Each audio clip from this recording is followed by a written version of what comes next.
Hi there, today I'll be showing you how to make an easy black and white vintage Christmas card using Copic markers and to get that 3D effect, yarn and metal embellishments. If you're new to my channel, my name is Christine and my goal is to help people creatively connect with those around them, all while leaving a legacy that can be enjoyed for years to come. If you like scrapbooking, creative journaling, or card making, make sure you hit the subscribe button below. Click the notifications bell so you won't miss any of my projects. Let's be honest, Copic coloring can be so daunting, especially to the beginner. And that's why today I'm going to be doing an easy tutorial where you will be shading to create a black and white effect that will make you actually feel like a superstar when you're finished. Also, stick around because I'm going to share with you one tip that I bet you have not heard when it comes to Copic coloring. So stay tuned and let's get crafty. The image I'll be working with will be stamped on my favorite professional artist markers pad, and that's the B Paper Company Professional Series. It's acid-free, it's a natural white sheet, it has excellent erasing qualities, there's no feathering or bleeding, and it's used for pen, ink, and technical pens and markers. I'll be using the Season's Greetings wooden stamp by Inkadinkado. And since we're using Copic markers, I'll be using the archival ink to place this image on the paper.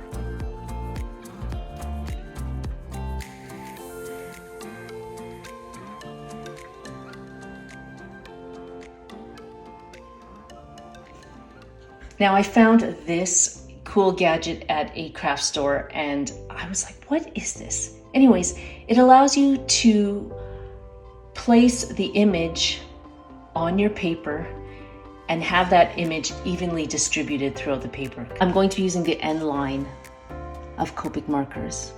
We'll start with the N0, which is the lightest color. I like to deposit the lightest color in areas where there potentially could be shadowing.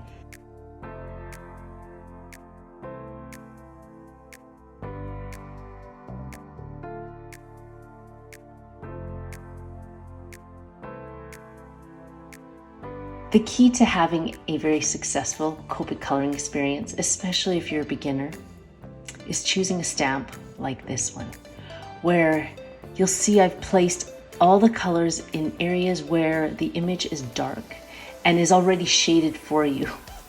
So if you're a beginner, find those images, those wooden stamps or stamps that give that shading effect already, and then you don't have to second guess, and then it's easy.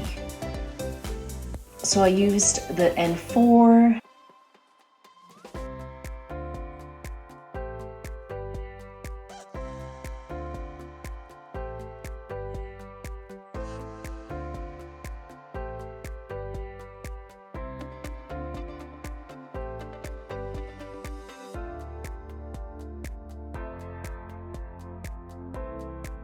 Now I'm using the N6, which is the darkest color, and very, very minimally in all these areas, because I want a lighter kind of black and white image.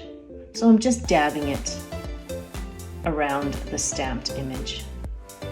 And then what I will do is go in and work backwards and use my N4, then my N2, and then my N0 to blend all the color in.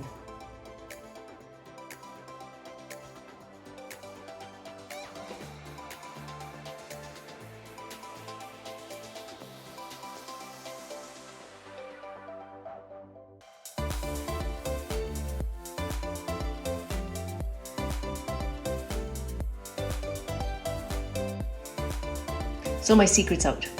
There is my tip. I was going to tell you at the end what my tip was that probably no other Copic coloring expert has told you. That's it, is finding a wooden stamp or stamps that have the shading in there for you. And you can see here, if the images need a little bit more blending, the colors aren't blending very well, I use a colorless blender.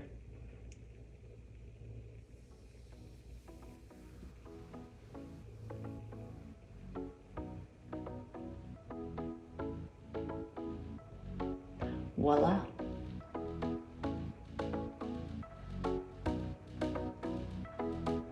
And you could actually use this. I'm actually going to put this in the playlist of cubicle cards. And if you're not familiar with my cubicle card series, it's cards that have very minimal materials and techniques involved, so you can place all the materials in a small box, set it off to the side of your desk, and then on a daily basis work on it. Now I'm going to show you how to make the wreath. These are the 3 embroidery yarns that I'm going to be using, and then separate 3 strands of each. Now what you'll need is like a clip and the edge of your desk to allow you to braid 3 groups of strands together. For this image, I cut 9 inches in length of each of the threads. And you'll notice that you won't need all 9 inches, but you kind of have to give yourself that much in order for you to braid, in order for you to place or make the knots without fiddling. And I'm talking about fiddling, see, I'm fiddling. Anyways, so the length of the thread allows you to make a knot without having to fiddle too much. It just makes life easier.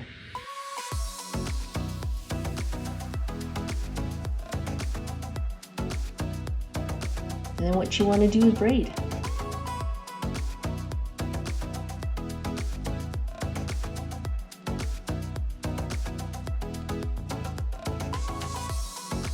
Once you've completed that, make another knot on the other end of your finished braid.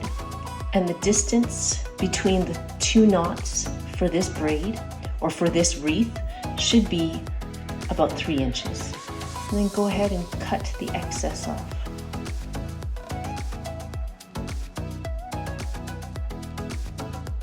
Cut the image to fit this card.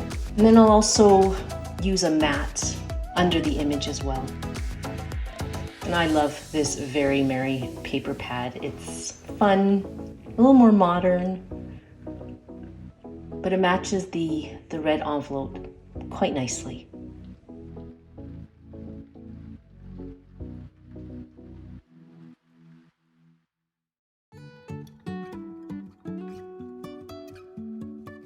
When it comes to aligning the image and the mat on the card, I like to give 1/8 of an inch of a border around the card, the image, and the mat. What I love to use when I'm placing any kind of material like yarn is I like using the tacky glue. And then you just position your little mini wreath on the card just like that. After you've finished adhering the wreath to the card, I usually cut a 9-inch piece of ribbon. In this case, this one's probably 1/4 of an inch in thickness. And I use what we call the bunny ear technique to make a little ribbon.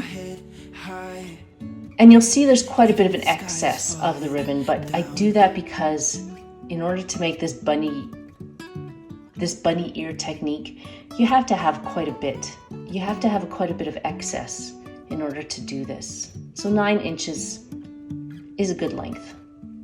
And then you can adjust it accordingly. Before we adhere the ribbon to the wreath, we still have to attach the metal embellishment. In this case, I actually made a mistake. I was supposed to attach it first to the wreath before adhering the wreath to the card, so oops.